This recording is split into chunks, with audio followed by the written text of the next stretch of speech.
Vuori should have failed. Like it's crazy to hear and just dissect everything that happened, with their brand and their growth and how they've managed it all.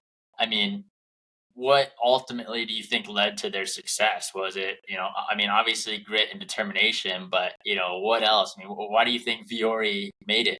I think there's a lot that we can learn from Joe and from their story in general.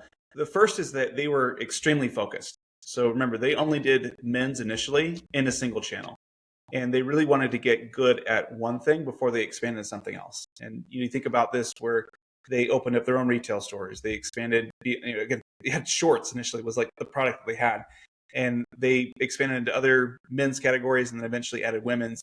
I think there's a tendency with startups, especially when things aren't going well, to start spreading your efforts around and trying to do a lot more in an effort to find something that works. And so what I like about what Viore did is that they really did their best to stay as focused as possible, still making bets to try things out, but when they did make a strategy change, they changed the focus. They didn't split their focus.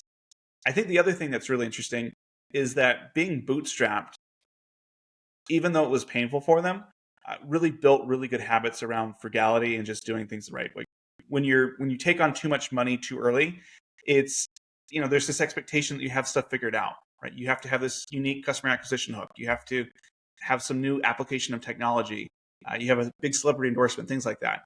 But because they didn't have a whole lot of money, they weren't able to hold a bunch of money in inventory, and so they inherently had to invest in their vendor relationships, got them comfortable with what they were doing, with what the potential of the business could be, and really forged a strong connection.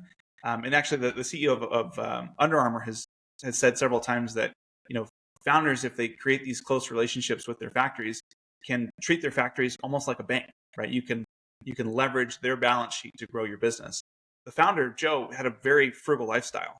He never really took a salary, as you mentioned, and he was able to get a lot of really smart people who were attracted to the mission. He was able to create a culture where people wanted to work, where they were willing to take substantially less money than they could get elsewhere. And he probably was able to provide strong equity packages and things like that. But it was just this amazing thought of, we're not in this for the money.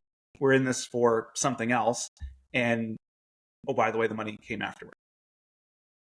Yeah, yeah, I agree. I think the other unique aspect that really enabled them to grow profitably was their cash conversion cycle. It's probably, not something that we really have much metrics around, but if you look at their factory base, most of their factories, even from the start, were pretty sizable and seasoned factories. And so, from my perspective, especially, as they started selling through large, wholesale retail partners like REI, they could show to their factories, hey, we've got this PO. We're not able to, pay all of it before shipment. We need terms here.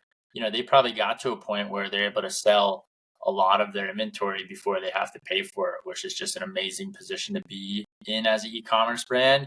And so I think it really emphasizes those vendor relationships that they had that help fuel their growth in a profitable manner. Because I think the biggest challenge that a lot of startup brands have is having to pay for inventory, pretty much in full before they sell it and before they even get it at their warehouse. And so Vuori definitely utilized the vendor relationships to make it so they got to a point where they, had a really strong and hopefully positive cash conversion cycle where they didn't have to pay for the inventory before it was sold. So that was, definitely a huge unlock for their growth to be able to grow profitably. So, yeah, I mean, I think overall it's just an incredible story.